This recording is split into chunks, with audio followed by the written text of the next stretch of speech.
Beberapa minggu terakhir, lini masa Indonesia ramai soal putusan Mahkamah Konstitusi yang membatalkan skema hak atas tanah di IKN yang sebelumnya digadang-gadang bisa sampai 190 tahun.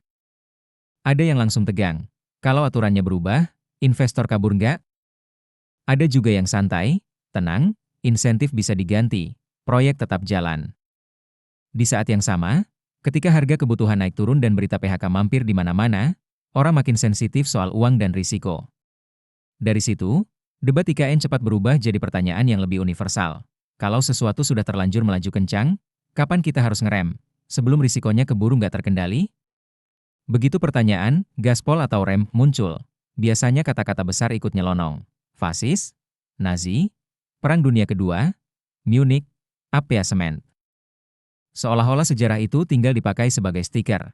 Tempel, selesai. Padahal, apiasemen itu istilah yang cukup spesifik. Strategi menghindari perang dengan cara terus mengalah, berharap lawan, udah kenyang, berhenti sendiri. Kedengarannya masuk akal, sampai lawannya justru makin doyan. Dan posisi orang biasa memang serba nanggung. Yang kita lihat cuma potongan berita, angka korban, angka biaya, plus emosi di internet. Yang paling menentukan justru nggak kelihatan. Kalkulasi nyata, kartu apa yang dipegang masing-masing pihak, dan seberapa jauh mereka siap jalan. Akhirnya sejarah gampang turun kelas jadi slogan. Dia itu Hitler baru. Ini Munich Jilid 2. Tapi ada pertanyaan yang lebih penting dari sekadar siapa mirip siapa. Kita beneran paham nggak, mesin Nazi dulu bergerak pakai logika apa? Atau kita cuma pakai kata Nazi karena praktis dan bikin debat cepat menang? Jadi, alih-alih main tebak-tebakan versi 2025, mending kita lakukan satu hal yang kelihatannya nggak nyambung. Balik ke Jerman Nazi, lalu nanya satu pertanyaan yang jarang jadi pertanyaan utama. Pertanyaannya sederhana, tapi nyenggol banyak asumsi. Kalau Nazi berhenti di puncak, di momen ketika mereka kelihatan paling menang, apa yang sebenarnya terjadi? Kalau kamu pernah main saham atau kripto, instingnya familiar. Orang jarang benar-benar mau hold selamanya. Yang dicari itu cuan yang bisa disentuh. Fantasinya selalu sama, tahan waktu naik, lalu take profit pas harga di puncak, biar nggak jadi cerita, kemarin ATH, hari ini nyangkut. Nah, kalau insting pasar itu kita pindahkan ke sejarah, bunyinya jadi begini. Pada saat paling terlihat menguntungkan, bisakah seorang agresor melakukan take profit di pucuk, berhenti ekspansi, menawarkan damai, lalu mengunci wilayah yang sudah direbut supaya jadi keuntungan jangka panjang? Sekarang kita mundurkan jarum jam ke akhir 1941 sampai menjelang 1942, sebelum Stalingrad jadi titik balik yang sering orang ingat.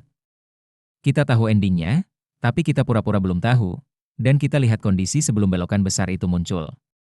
Bayangkan peta, sebagian besar Eropa Barat di tangan mereka, Eropa Utara dikendalikan, Eropa Tengah Timur ditekan, Balkan sudah ditaklukkan atau dipaksa kerja sama. Di dalam negeri, mesin represi dan propaganda sudah rapi. Kalau kamu jadi Hitler, duduk di Berlin menatap peta itu, kamu bisa saja kepikiran, sangat dingin dan sangat utilitarian. Udah cukup. Bagian terbesar sudah gue makan. Kalau lanjut, risikonya makin liar.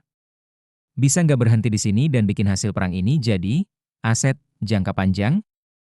Di luar, itu berarti mencoba bicara damai di atas status quo baru.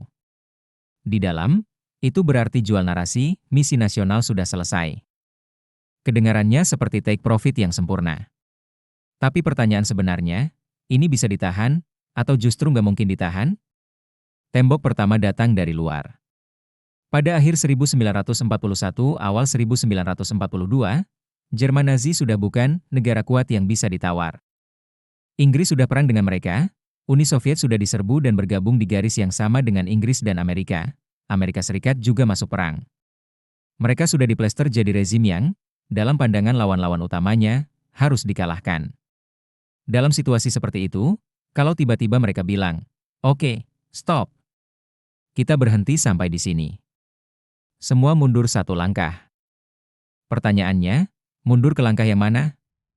Suruh Inggris mengakui benua Eropa versi Nazi? Suruh Amerika yang baru menyalakan mesin mobilisasi perang mendadak ngerem dan menjelaskan ke publik, "Ya udah, selesai?" Suruh Uni Soviet berjabat tangan setelah kehilangan wilayah dan korban yang besar? Jadi kuncinya bukan, kamu mau berhenti atau enggak. Kuncinya, ada nggak satupun kekuatan besar yang mau membantu mengubah hasil agresi itu jadi tatanan yang sah? Di titik itu, jawabannya nyaris, nggak ada. Dan yang lebih realistis, kepercayaan sudah nol. Lawan akan melihat kami berhenti bukan sebagai akhir, tapi sebagai jeda napas sebelum minta lebih banyak. Tembok kedua adalah ritme perang. Misalnya mereka benar-benar berhenti ofensif besar dan cuma bertahan. Buat lawan, itu terdengar seperti, terima kasih, kami dikasih waktu. Karena keunggulan Inggris, Uni Soviet, dan Amerika justru butuh waktu untuk matang. Inggris itu negara kepulauan. Kekuatan utamanya bukan adu sprint di daratan Eropa, tapi blokade laut, pengetatan ekonomi, dan pengeboman udara yang pelan tapi menggerus. Kalau Jerman berhenti bergerak, Inggris lebih mudah fokus, menutup akses bahan bakar, logam, karet, bahan-bahan kunci, dan menekan industri serta logistik lewat serangan udara. Kamu kelihatan menguasai wilayah, tapi pelan-pelan kekurangan napas. Uni Soviet waktu itu butuh satu hal, waktu buat bernapas. Setelah diserbu mendadak pada 1941, mereka memindahkan banyak pabrik, mesin, dan pekerja ke wilayah yang lebih aman di timur, sambil memulihkan produksi. Jadi kalau Jerman berhenti, Soviet dapat ruang untuk membangun ulang pasukan, menambah peralatan, menguatkan lini pertahanan, singkatnya, beralih dari dipukul ke siap memukul balik. Amerika Serikat, ini malah kondisi paling enak buat mereka. Kekuatan Amerika ada di perlombaan produksi. Begitu mereka masuk perang, mereka bisa mengubah konflik jadi pertandingan pabrik. Kapal lebih banyak, pesawat lebih banyak, kendaraan dan amunisi lebih banyak. Kalau Jerman berhenti dan membiarkan waktu berjalan, mereka seperti mengundang Amerika masuk ke arena favoritnya, Amerika bisa pilih momen dan lokasi paling menguntungkan untuk merebut tempo perang. Dari sudut pandang Jerman, berhenti di 1941-1942 bukan mengunci kemenangan, tapi seperti mengajak tiga lawan yang lebih tahan banting main adu kuat napas. Dan sejarah sudah membuktikan, kalau perang berubah jadi maraton, logistik, industri, sumber daya, waktu, Jerman Nazi bukan pihak yang paling unggul. Jadi, take profit di puncak, pada lapisan ini kelihatannya rasional, tapi sebenarnya berbahaya. Tembok ketiga datang dari dalam. Pada 1941-1942, Nazi sudah membangun struktur yang bisa gas, susah rem. Ekonomi makin jadi ekonomi perang. Pabrik, tenaga kerja, dan bahan baku muter untuk perang. Pengeluaran perang membengkak, berhenti perang tidak otomatis menghapus tagihan. Dan secara politik, legitimasi mereka dipompa oleh narasi, kita selalu menang. Kalau tiba-tiba berhenti, harus menjelaskan kenapa kemenangan berikutnya dibatalkan.